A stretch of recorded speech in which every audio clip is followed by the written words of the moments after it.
Hey guys, and welcome to Tech Tuesday. I'm your host, Subzerojray. I pray everybody's having a great day today. I hope everybody's relaxing, enjoying your summer vacation if you're on vacation. If you had to go to work, like I said, I pray that you have a great day today. As always, this is Tech Tuesday, so let's get into this. So, right off the bat, I want to talk about OnePlus. OnePlus announced their OnePlus 5 handset today with 8 gigs of RAM, 250, let's see, hold on 1 minute. I know it's 8 gigs of storage.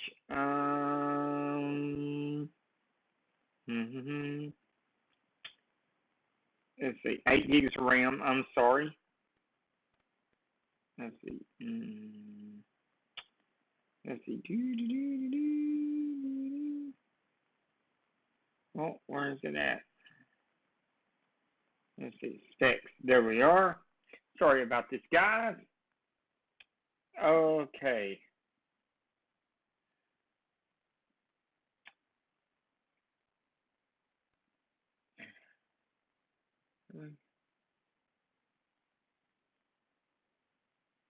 There we go. 128. I'm sorry. 128, 64 or 128 gigs of storage, 6 or 8 gigs of RAM. Fingerprint, it's got all that good stuff. I believe it also has, let's see, it's got 3,300 milliamp battery dash charge, of course. I thought somebody said that it has USB-C though. I mean, not. It's got USB. It's got Type C USB, but I thought it had NFC. I'm sorry about that. But anyway, so that's basically some major news that OnePlus announced today was the OnePlus 5. And I've been watching. I watched MKB HD's review. I watched Michael Fisher and Mr. Mobile's review of it. I've watched Linus Tech Tips review on it. And let's see, I watched Android Authority's reviews on it. And from what I'm seeing, the camera is phenomenal. One of the things that a lot of people was griping about on the camera was how and sorry if it's shaky, guys, I was turning something off. But one of the things that people were griping about was how the camera app itself resembled the iPhone 7 camera app. But I don't know, that's kind of negligible, I guess, because phones always copy off of other manufacturers, whether it be Samsung copying Apple, Apple copying Samsung, Google copying Apple, and Apple copying Google, Google copying Samsung, Samsung copying Apple, blah, blah, blah, so on and so on. There's always something that they always give and take from each other. It's not like when the iPhone first came out, or even when the iPhone 3G came out, or when the iPhone 4 or 4S came out. Things have relatively, you kind of see stuff kind of evening up a little bit, but not really. And guys, I wanna say real quick, sorry for not uploading Happy Monday yesterday. I was a little bit under the weather, actually, I was a lot under the weather, and just really wasn't feeling good yesterday. So I got to apologize for not uploading the Happy Monday stream. But back to what I was saying. A lot of people were like, well, it kind of looks like the iPhone module and stuff like that. But, I'm getting to the point now to where, years ago, back with the 3G and the iPhone 4 and everything, there was a big, I was a big fanboy, huge fanboy of Apple. Oh, Samsung, oh, Google, they can't do this, they can't do that. Oh, man, Google's just copying, Samsung's just copying. Look at them copy. and so on and so forth. Now that I have grown and matured a little bit, um, it doesn't bother me as long as it's a good product. One of the things I will say about OnePlus is that they did keep it mostly stock, except for a little few tweaks here and there with the Oxygen OS. But for the most part, it is stock Android. 8 gigs of RAM, dude. Out of all the reviews I've seen, I did not see any stuttering, any lag whatsoever in the software, and you shouldn't with that amount of RAM, which is just crazy. Now, some guys say, well, you don't have wireless charging. I personally like wireless charging on my Nexus 6, and that's one of the main reasons why I'm holding off on a new phone, because I'm praying that the iPhone 8 and the 7S and the 7S Plus will have wireless charging. That's what the rumors are saying. But here's my thing that I kind of want to get into about the OnePlus. The software looks great. The phone looks great. A little over $500, and you're getting a nice phone. You're getting great specs with it. You're getting Snapdragon 835 with it. Again, you're getting 8 gigs. And if I'm gonna pay, instead of paying the $400, you might as well pay the $60 extra. And yo, what up, DNS Monkey? How you doing? Thank you so much for joining. Like I said, if you're gonna pay $400, you might as well spend the $60 more and get the 8 gigabytes of RAM with 128 gigs of storage for the OnePlus. And I don't think you could go wrong with that. And I feel the way that OnePlus set this up, a lot of people are saying, well, 8 gigs of RAM is overkill in this phone. You really don't need it. But think about it from OnePlus's point of view.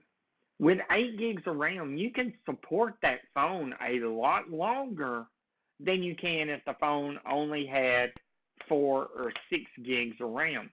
So 8 gigs of RAM with 128 gigabytes of storage, man, that's a long time of support for that phone. That's a long time of being able to get security updates, being able to upgrade to Android 8.0 or even 9.0, depending on what the specs call for. So you're looking at maybe the first Android phone that you would be able to have for 2, 3, maybe even 4 years. Because as more and more manufacturers, like right now, 4 gigabytes is like the main thing in a flagship phone. Now next year it may go, they may jump it up to 6 gigs, or some of them may even do 8. But still, you're looking at a phone that's gonna be pretty well future proof. As far as Android goes, it'll be able to handle the bigger OSs that start coming out. Because 7.0 Android Nougat 7.0, is a pretty big OS.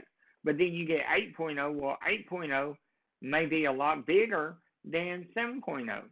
It's kind of like your computer. It started out on Windows XP. Well, Windows XP is not as big as compared to Windows 10. Windows 10 is a lot bigger of a software, so your patches are bigger, your security requirements are bigger. Everything about that software is a lot bigger than Windows XP. So if you had a computer, let's say you had a computer and you had 2 terabyte hard drive and 16 gigs of RAM, Windows 10 is not going to be a problem for you. Windows XP was running like butter, and now you upgrade to Windows 10 and it's like, wow, man, Windows 10, there's no lag, there's no issue, there's no nothing on that much power. And, of course, I'm just using that as an example.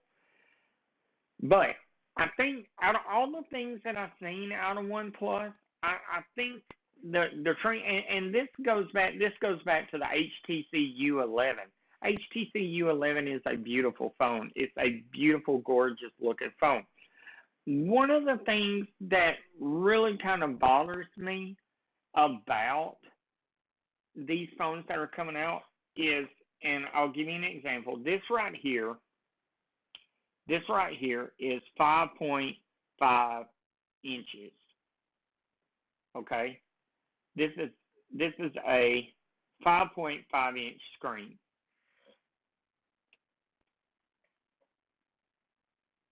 This here is almost a 6.0 screen. I thoroughly enjoy using this to consume my media, my news, social networks and stuff like that. I thoroughly enjoy a bigger screen. I enjoy this for my work and my preferred OS, for software updates, ease of use, stuff like that. Also, the ecosystem. The ecosystem on an iPhone is top notch. I thoroughly enjoy the ecosystem.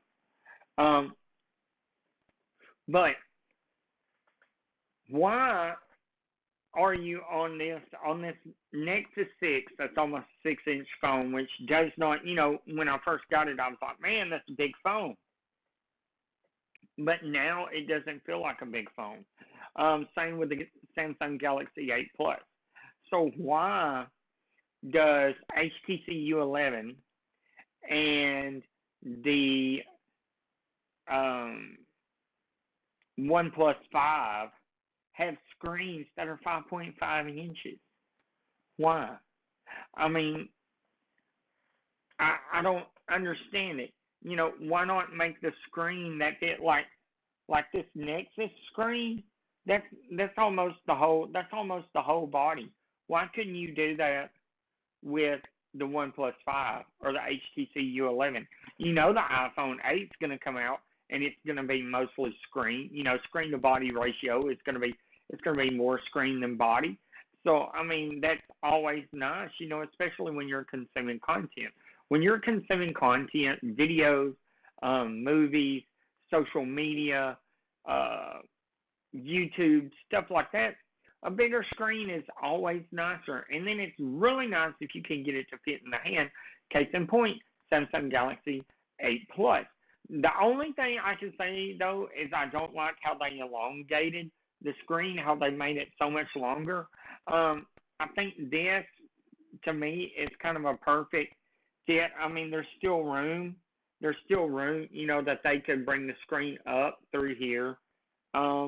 And maybe a little bit, like a millimeter more on the bottom, but still, that's excellent screen. But why did OnePlus and HTC come out with a 5.5-inch screen? What's going to make me jump from an iPhone 7 Plus that has a 5.5-inch screen to an HTC U11 or a OnePlus 5 that's got the same size screen? So I run into the same problems where I don't have a lot of screen real estate on here. I don't really get that. Processing wise and stuff like that, that's all fine and good. But I need a phone that's going to be, because I consume a lot of media on it. I really, really do. I consume a ton of media on my phone. So I would like to see a phone that's more screen than anything else. Samsung Galaxy 8, beautiful phone. S8 Plus, beautiful phone. My Nexus phone is a good phone, very good phone. 3 gigs of RAM. It's been a good phone.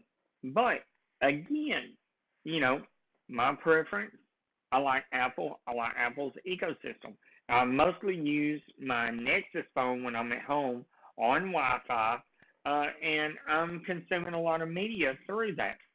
So, for OnePlus and HTC U11, and maybe for some of these other manufacturers out there, if you're coming out with a phone, um, right now, everybody's going. It's going to be more screen to body ratio, and so you might want to focus on that. I mean, a 1080 panel is fine to me. It doesn't have to have 4K. It doesn't have to have 8K.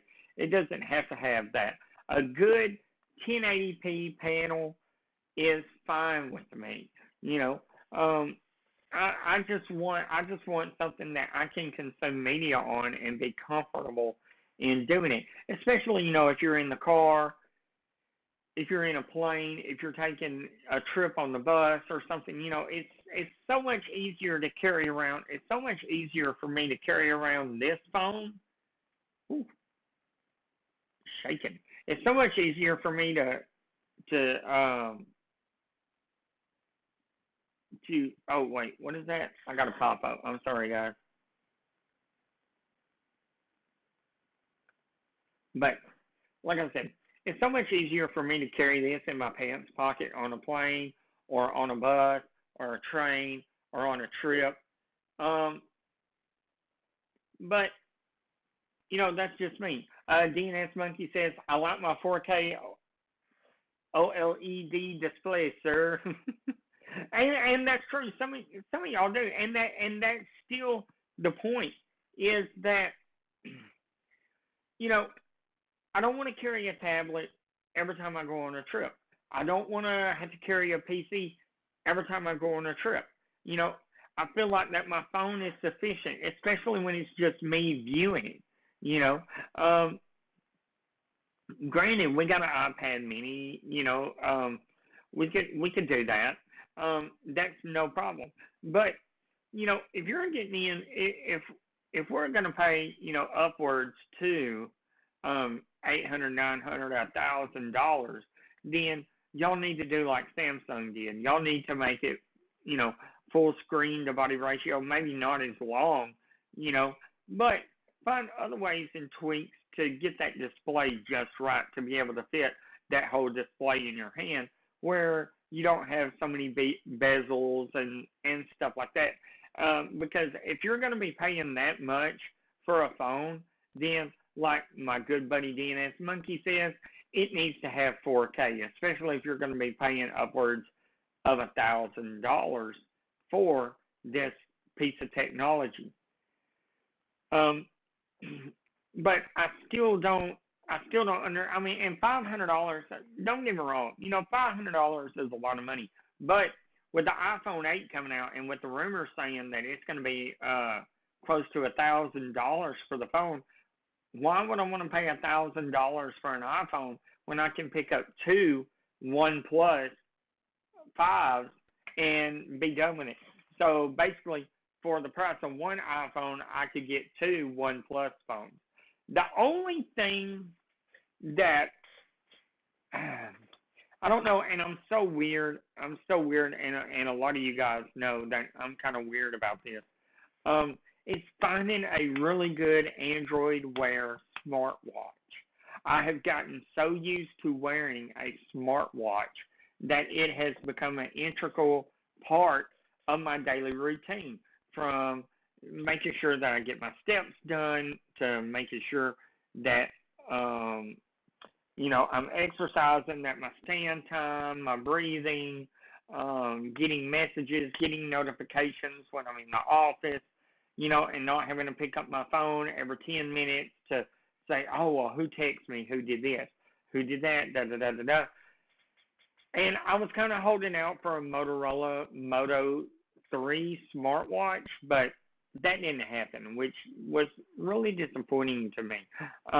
The earbuds, like the AirPods that I have now, they're awesome. They can work with Android, but I lose some of the functionality. But I wouldn't mind picking up a pair of Braggies or another pair of in-ear wireless earbuds that would work just as good, if not better, and have just as much battery life as these. But in order for me to switch ecosystems, you have to give me a really good, really good products and a really good ecosystem that all ties in together for me to be able to switch ecosystems. You know, you have to have it's kind of like if I get an argument with somebody and you're trying to change my mind and convince me of something, then you need to have a compelling argument and say, okay, look, I understand you like this, but here's the benefits that you can do with ABC, and if you use ABC, then you can get ESG to go along with ABC, and then your whole thing is gonna be great. You know, um, and that's the thing. That's the thing about it. That's one of the things. That's one of the things that really keeps me in the Apple ecosystem is because the ecosystem is really, really good. It's really tight knit. The updates come out like clockwork. I don't have to worry about well, when am I going to get the latest and greatest OS? I don't have to worry about security updates. When they're there, they pop up saying, "Hey, we're here. We're ready. Let's go ahead and get your security update put on your phone so you'll be more secure." With Android, it's not that way. It took crap. It probably took 8 to 10 months for me on Google Fi to get Nougat on my Nexus 6. Now I could have got it earlier. I could have went and became a developer or whatever and got it as part of the beta program. But I kind of felt like I didn't want to do that. Because that was kind of like opening up a Pandora's box to me because I really didn't know that much about opening up development options on my Android and stuff. So I didn't want to go that route, but at the same time, I wanted to actually see how long it would take for me to get Android Nougat, and it took a while. It took a long while. I had iOS 10 on my iPhone way before I ever got Nougat on my Nexus, and so that's another thing. It's that when stuff comes out, I like having it right then and there so I can say what's new, so I can say, hey, I wanna use this. I wanna use it, and I wanna use it now because I heard y'all updated Wallet, or I heard that y'all updated the icon pack for it, or that Google Assistant was so much smarter than the Google Assistant that I'm using now, and I didn't get that. Even DNS Monkey on his Nexus 6, he was able to do stuff with his Alexa that I was not able to do with mine because of my Nexus being on Google Fi. And I just kind of feel like that for Google and the Android community to really sway iPhone users to coming over to your ecosystem, then you need to bring a compelling argument. You need to get control of the App Store and start locking it down and getting rid of the apps that bring malware.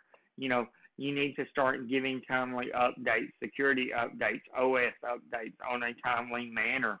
You need to be able that when something comes out, everybody's able to experience it right when you announce it at Google I/O, not have to wait 6 to 8 months for the new OS to drop on your phone, or having to check XDA developers for a new to flash it on your phone, or to root it on your phone, or look for a new rootkit. And if you like rooting your phone, if you like doing all that, that's great. That's awesome. I'm glad that you like that because that's your hobby. That's what you like to do. You like customizing your phone. You like getting in there and tweaking every little thing. But for me and myself, it's more about security and updates, and that I know when I buy this product that this product's going to do what I need it to do, that I'm not going to have to worry about having to do a hard reset or having to do a software reset. I'm not going to have to worry about, okay, is it going to work with my computer, or is it going to work with my earbuds, or is it going to work with my watch, or what notifications am I going to get and stuff like that. There's so much in there. So for OnePlus, I like the OnePlus 5. I think it's a beautiful phone. I think they future-proofed it very well, but the tail of the tape is going to be software updates. How fast is OnePlus going to be able to get these software updates out? Whenever Google releases a software update, how long is it going to take from the time that Google releases the software update till it comes over here, and then it hits OnePlus, and then OnePlus takes it over here and allows it to be released and downloaded to my phone? Also, I kind of would have liked to have seen OnePlus do a take on Android Wear with the Oxygen OS. If they're making phones this good, I don't see why they couldn't do a smartwatch and sell it for $250 or $300, on a nice smartwatch. Because really, I haven't seen really too many Android Wear. I mean, LG come out with an Android Wear. Samsung's using Tizen. Asus, Huawei come out with a new watch. But other than that, man, and I really didn't like the Huawei watch all that much. The Asus watch, not really. Man, the Moto 362 was about the only watch that I thought was just really, really nice. Really nice. So yeah, I mean, that's the thing about it. Like I said, I think OnePlus did a great job. I think they did a really good job on the way that the OnePlus looks. I think they did a really good job on the OS. I think they did a great job in using the 835 processor and using 8 gigs of RAM. That's top notch. Camera looks nice. I mean, I'm not a camera bug. I'm not one of them dudes that just looks at everything. So, for normal picture taking, I mean, crap, man. For taking normal pictures, even my Nexus 6 still takes really good pictures in my opinion. But I think OnePlus did good, but to sway somebody like me to leave what I got, then I need to know, first of all, I need that big screen. I don't need 5.5. I need 5.8, 6.0. I'm about that screen life. I need that big screen, because when you go to the movies, you don't want to watch a movie on a 19-inch. I'd rather watch it on a 90-inch.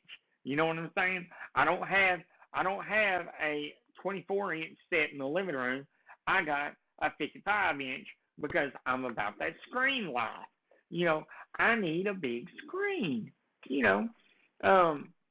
But that would be really, really nice, having a bigger screen instead of a 5.5, and just having a really good smartwatch that was able to go along and work within that ecosystem.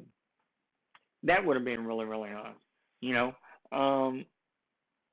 When you still got the Pixel 2 coming out, and I don't really know how I like the feeling of having a fingerprint sensor on the back. I like the fact that OnePlus put their fingerprint sensor on the front, because when your phone, just like my iPhone, when it's sitting face down, all I have to do is hit the front of it, and it's unlocked. It's just right there.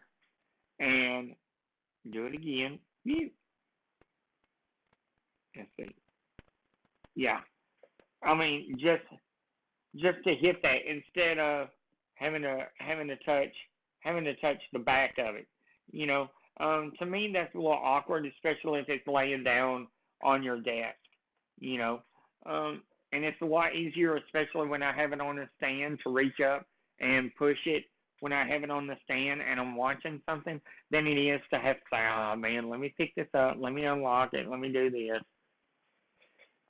I don't particularly like that at all. All right, guys, so let's get into your comments. I want to know, is there anything in particular that I have said that you guys would like to talk about? I see you lurking in the screen, so let me know. Ooh, I see you lurking out there, so hit me up in the chat. Let me know if there's anything that you want to talk about or anything that you want to expand on in anything that I've said as far as OnePlus or Android or anything like that, or, oh man, your opinion's crap, whatever. Just we can talk about this, and it's not a problem. So let's go ahead, and I forgot my water.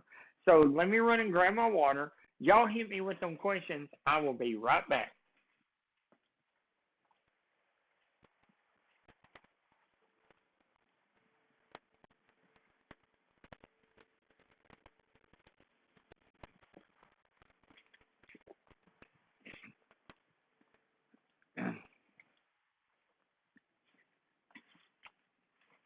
Whew. Okay, guys, I'm back. And nobody's hit me with questions. Come on, guys.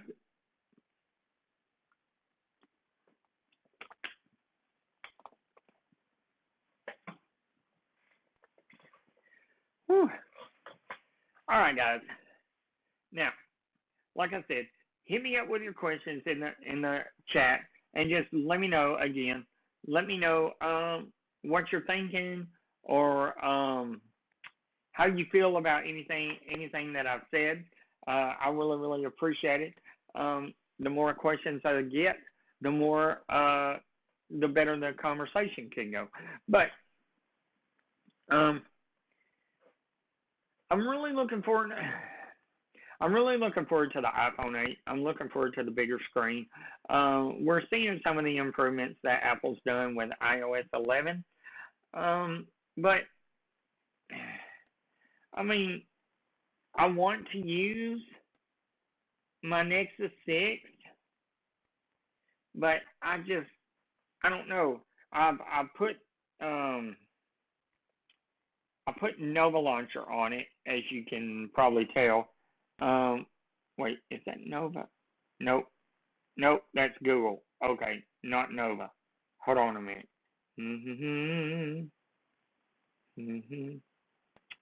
Let me find it. Where'd that go? Nope.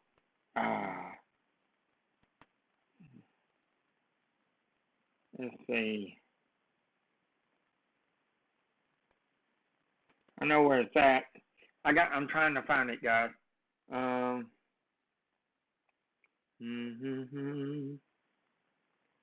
Maybe that was it. And then, nope. And then, nope. Oh, crap. I forgot how to do it. It's always happens. Oh, but anyway, I was trying to switch it back to Nova Launcher.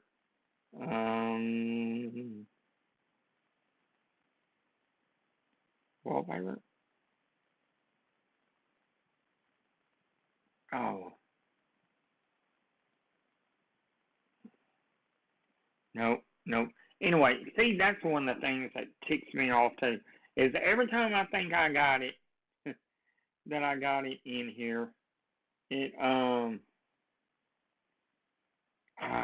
I always think, oh man, I got it, and then, no, oh, that's what I need to do. To go app, settings, home app, and Nova Launcher. There we go. Crap. Okay, there we go. There we go, guys. I don't know if you can see that, but I got Nova Launcher installed on my phone. And I really, oh, did it do it? Okay, there we go. All right. Yeah, I'm really digging the way that flips through there, and I like it. I really do. I like it a lot. Um, but that's one of the things that I like about Android. I like the fact that it's got um, wireless charging. I like the fact that it's NFC, so I can beam stuff and stuff like that. But it's still not enough. It's still not enough to pull me away from this. Even though all the customization and everything on there is on Android, and that's really, really nice, and I really, really like that. But again, it comes down to security. It comes down to, am I going to be able to get the latest and greatest? Am I going to be able to update? Am I going to be able to rely on this phone for 3 or 4 or 5 years? You know, and that just don't seem to be the case with Android. You know, now I can pick up. Granted, I can pick up a Huawei. I can pick up an Honor 8. I can pick up an Alcatel Idol 4S. I'm sorry, Alcatel Idol 4S. Um, I can pick up several different manufacturers that would last me a year or two, and I wouldn't have to worry about paying premium prices. Like I said, I can pick up a OnePlus 5. But when you're comparing Google's ecosystem to Apple's ecosystem, it's night and day. Where it seems like that Google's ecosystem is kind of fragmented. That you know, I you really don't know what watch you want to get. With Android Wear, all the reviews that a lot of people have given for Android Wear are not. I mean, they're okay, but they're not the greatest. I mean, you compare the reviews that people did for Android Wear, and then you compare the reviews that people did for the Apple Watch, and it's night and day. You know, and yeah, Apple doesn't come out with the latest and greatest functions. You know, this will be the first time that there will be wireless charging in an iPhone. Androids had wireless charging for a long time, but I will say this: when Apple decides that it wants to do something, that it wants to implement something, they do it, and they do it beautifully. It's beautifully implemented, not just in one device, but in all devices. You know, I wish that Google had that kind of level of polish on their ecosystem, not their devices, their ecosystem. I wish now, as far as Google devices go, I wish that they had the longevity that Apple has with their devices, with the updates, with the being able to say, okay, hey, we're updating to this. We got this new update out. Here you go. You can go and request it, and it'll download and stuff like that. But again, I see that they're learning. Google's starting to process its own chips, so that tells me that Google's fixing to start tightening down on the Android ecosystem. Microsoft is doing a lot of things right with their ecosystem and what they're doing. They're pulling and tightening down a lot of screws. And Samsung's doing the same thing. Look at what Samsung's done with the Samsung Galaxy Tab, with the Samsung Note Chromebooks, with the S8, and then the Samsung Galaxy Gear S3. Samsung's really trying to get that ecosystem, and that's kind of funny because a lot of people out there that's outside the tech community really don't know about OnePlus 5. OnePlus has been making some really, really good phones. That's kind of flown under the radar. But a lot of people don't know that outside the tech community, because when we're talking about phones, the thing that most people focus on with the phones is, oh, I got a Samsung. No, I got an Android. No, I got a Samsung. The area that I work at currently, almost everybody uses a Samsung phone.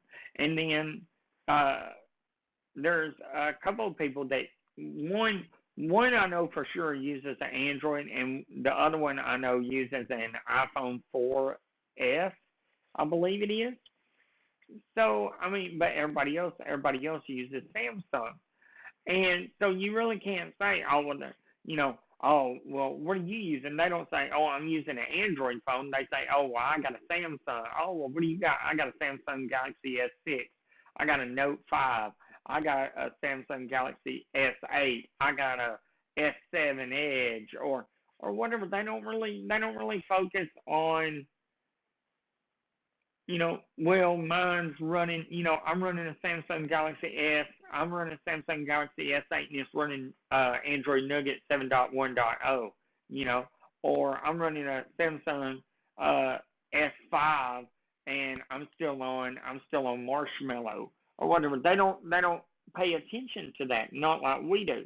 But for those of us that pay attention, it gets to where the functionality and the ecosystem are really, really important to us because we want everything to kind of function together, And you have some guys out there that like to tinker and customize their phones and stuff like that. And then you have other people like me that want stuff that's reliable, that's secure, that's going to be able to last a while because you're spending a lot of money on it, Now, is either one a bad thing? No, either one it's not because everybody has their preferences.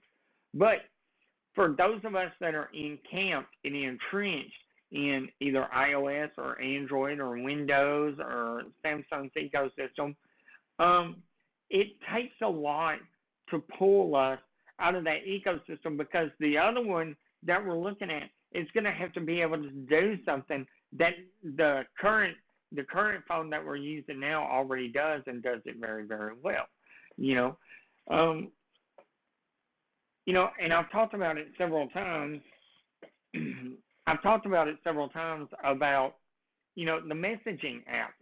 You know, for Google to really tighten down on their ecosystem, they need to get rid of these redundant apps. You do not need 4 messaging apps on your phone. If you want me to use Hangouts, then Hangouts needs to be the only one. If you want me to use Allo, then Allo needs to be the only one. If you want me to use the one that came on the Nexus 6 or Samsung app, then that needs to be the app that I need to use. Or this other app that you got on there. I don't need 4 messaging apps. I don't need 2 or 3 video calling apps. Mm.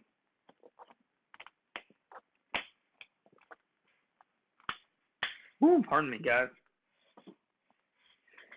I don't need 2 or 3 video apps. I need you to quit being schizophrenic, and I need you to finally decide whether I'm going to use Allo, whether I'm going to use Duo, or whether I'm going to use Hangouts, or whether I'm going to use the regular normal notification apps that I got on my phone. I don't need 20 different messaging apps. I don't need 20 different video calling apps. I need you, Google, to quit being schizophrenic and make a decision and say, okay, this is what you're going to use. This is the official app of Google that we approve that works flawless, and this is it. Apple's got messaging on iOS. Did you know that the messaging app on my iOS, not only does it go from my phone to my watch, it goes to my laptop, it'll go to my tablet, it'll go to any iOS device that's under, except for Apple TV. But it will go to any iOS device that's registered under my name. FaceTime. I can FaceTime on my phone. I can FaceTime. If it rings on my phone, it'll pick up on my MacBook. It's stuff like that. It's stuff like that Apple doesn't say, oh, well, we got this app over here, and then we got FaceTime. So you can video chat with this, but, we have this over here, and it's 2 jointly, just conjointed things. It's 2 separate entities, and both of them are fighting for space. You know, I don't I don't get that.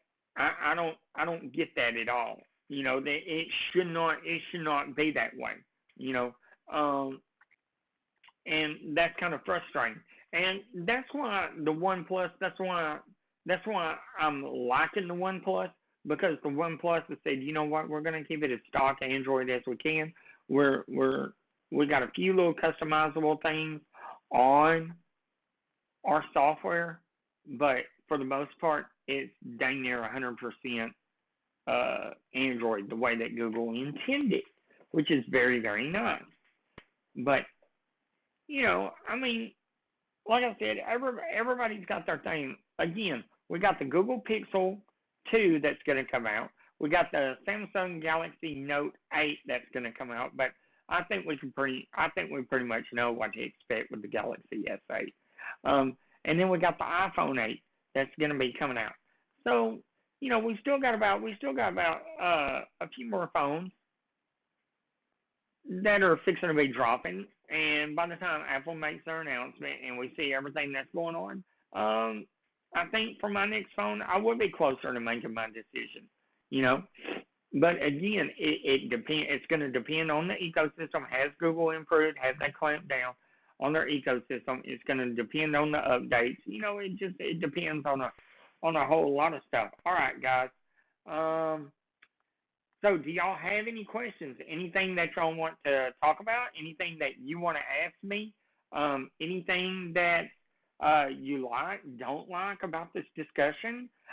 Please hit me up in chat. And I am patiently waiting on your comments. So let's get into this, guys. Don't be shy. Don't be shy. I appreciate all comments.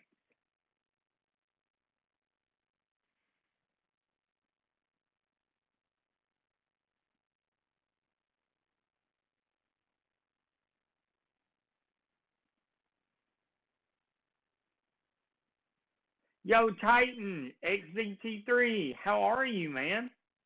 Thank you so much for being in here. I really, really appreciate it. Is there anything that you want to add to the conversation? Again, guys, we don't just have to talk about phones. We don't have to just talk about OnePlus and their announcement today. We can basically talk about anything having to do with tech, nerdy, geeky stuff. I am more than willing to talk about that. I just kind of wanted to get that the OnePlus 5 announcement out of the way today and kind of talk about that.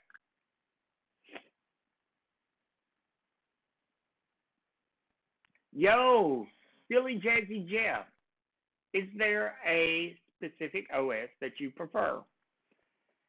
Yeah, there is. The specific OS that I prefer is Apple. At this point in time, iOS. That's the one. That's the one that I'm using right now. That really does what I need it to do. As far as, and what I mean by that is that Apple's whole ecosystem is really what sells Apple.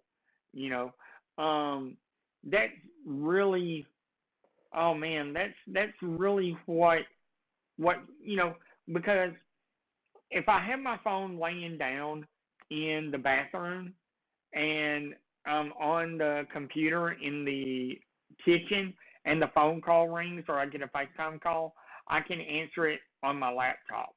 Or if I'm doing something in my game room, I can answer it on my watch. And if I have my earbuds in, then I can hand it off from my watch to my earbuds, you know, and never miss a call, never miss a lick. The updates, getting updates very, very fast, very, very reliable.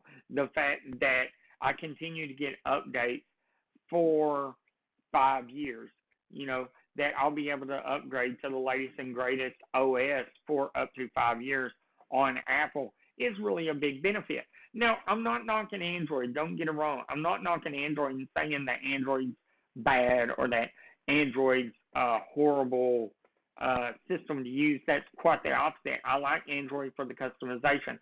I like Android for the fact that you can make Android basically be anything you want it to be. But when it comes to security, when it comes to getting your updates fast, when it comes to being able for Android to work in a really, really good ecosystem, Android kind of falls behind in that aspect. So, yeah, I would have to say my specific OS that I prefer right now is iOS. What is Titan XZT3 says, what is your favorite game? Now, are we talking about favorite game? Yeah, it's okay. It's all right, Titan. And Monkey, I'm gonna do something that I need you to do. Hold on 1 minute. Hold on 1 minute, because Monk is the true homie. All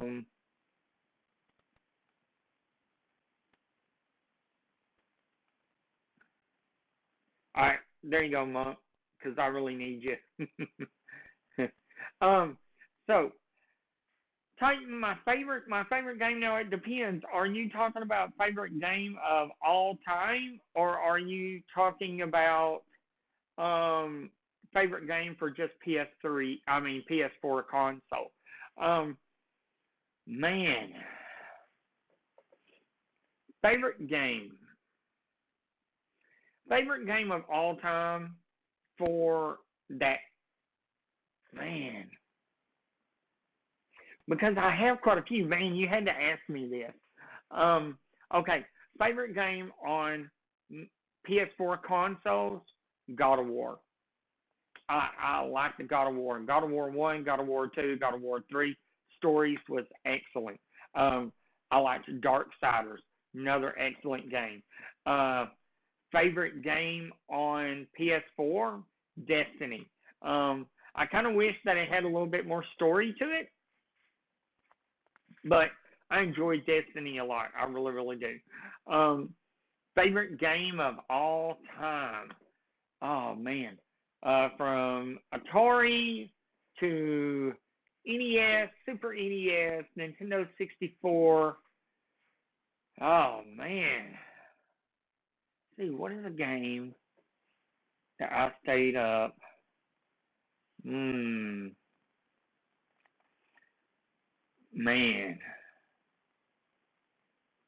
Well, okay. NES would have to be the original Mario. You got to and Tiger Shark. There's a game called Tiger Shark. If you don't know what it is, go on YouTube, look it up. I really, really like it. Dig Dug, Pitfall on the Atari, and Pitfall and River Raid and Frogger. I like those games on the Atari. Super Nintendo, Mortal Kombat 3. Super Nintendo, I love Mortal Kombat 3. Let's see.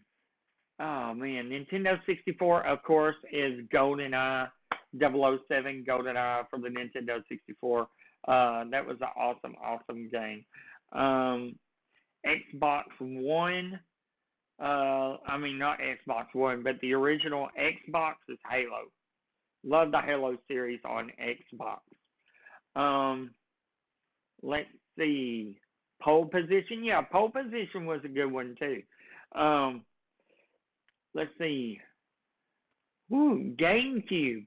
My Nintendo GameCube, I would probably have to say my most favorite game on there was Metal Arms Glitch in the System. I wish they'd do a remake of that.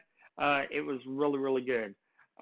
Super Nintendo, yeah. Super Nintendo was an awesome, awesome console. Man, I didn't have a 360. I sold my Xbox, and then I picked up PS3. Also, I like Call of Duty World at War, the Black Ops series. Love them. So, yeah, but I'd have to say, like as far as PS3 goes, it's God of War. I really, really enjoy God of War. PS4 is Destiny. Let's see. Dennis Monkey says Super Nintendo is the best console ever. Titan XZT3 says, I think the best game that went to the biggest bestseller is Mario Brothers. Yeah, Mario Brothers, the original, and I don't know how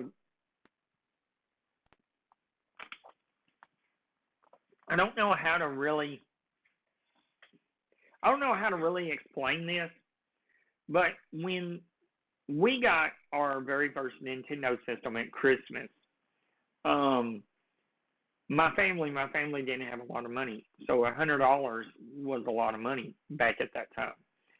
Um, and my mom and dad paid for a Super Nintendo for me and my little brother to play. And I played Super Mario so much that when I would go to bed at night or when I was at school, all I could think about was was beating Goombas and the Turtles and the Hammer Bros and stuff like that. I mean, literally, I was dreaming, and that's all I thought about was beating Super Mario Brothers. Of how can I get to the princess? How can I beat this dude? Can I warp to here? I gotta find this. I was reading Nintendo Power. I was doing all this. You know, I see DNS Monkey says Gears of War. Hey, Gears of War, I haven't played it, which you know that, but from what I have played, it looks like an excellent, excellent game.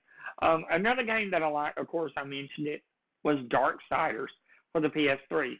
I like that whole apocalyptic storytelling, the supernatural storytelling of what God of War and Darksiders was. I really, really enjoyed that. Really enjoyed it. But yeah, playing playing on the 8-bit Nintendo and playing Mario, and then when I got tired of Mario, playing Duck Hunt. I actually still have the NES that my parents bought for us on that Christmas. The very first original NES that my parents bought for us. I also have the Super Nintendo that they bought for us when that came out. Some great memories, had some great times in there. Having to use a Game Shark, having to use the controller that had the turbo buttons on it with the joystick to try and beat Ninja Gaiden. Even with that, I still cannot beat Ninja Gaiden. Ninja Gaiden is like the hardest game ever. That is a game that I almost broke. I mean, good Lord, man. That was a hard game, Ninja Gaiden was. I still have that game. I don't know why. Oh, man. Okay. Titan ZXZT3 says, for you, what is the best juggability game?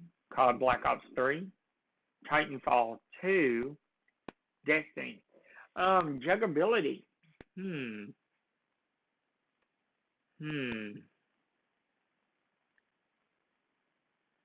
Well, each one kind of they're all first person shooters, but each one does something specific that the other one don't.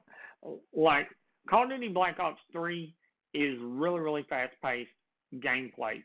Titanfall 2, it's not as fast as Black Ops, I believe, but you have giant robots in there, which adds another aspect to it. And Destiny plays a lot slower than either of Call of Duty Black Ops 3 or Titanfall 2. But the gear, the way the loot system, the guns, the specials, your supers, and stuff like that are better laid out. And the gun control is better laid out than what it is on Titanfall 2 and Call of Duty Black Ops 3. For juggability, man, I can't really say. I can't really say because when you say juggability, I'm thinking of like Mortal Kombat or Killer Instinct where I'm doing a combo and I'm just keeping you in the air for you not to, keep you in the air, not letting you touch down, getting 10, 8, 10, 20 hits on you before you hit the ground. But I mean, like I said, they all three have their merits. They're all three good games, really good games. I Titanfall 2's storyline was really, really good. It just wasn't long enough. Call of Duty Black Ops 3, I never played the story in Call of Duty Black Ops 3. I just played the online part of it. And Destiny, there wasn't much of a story, but what was there was interesting to me because I could see that this is something that was going to go somewhere a lot bigger than what they were kind of letting on. A buddy of mine was like, well, you need to read the grimoire. I don't want to read the grimoire. I want you to tell me in a story. That's the point of me playing a game. It's for me to do the story, except for COD. COD is strictly online. Call of Duty, period, is just getting online and just running through people with just these ridiculous weapons,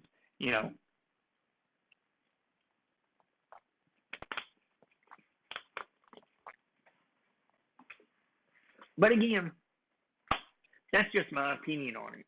I mean, y'all may feel differently about that, but that's really just my kind of take on it and my opinion on it. Man, these questions are really good. Keep them coming, guys.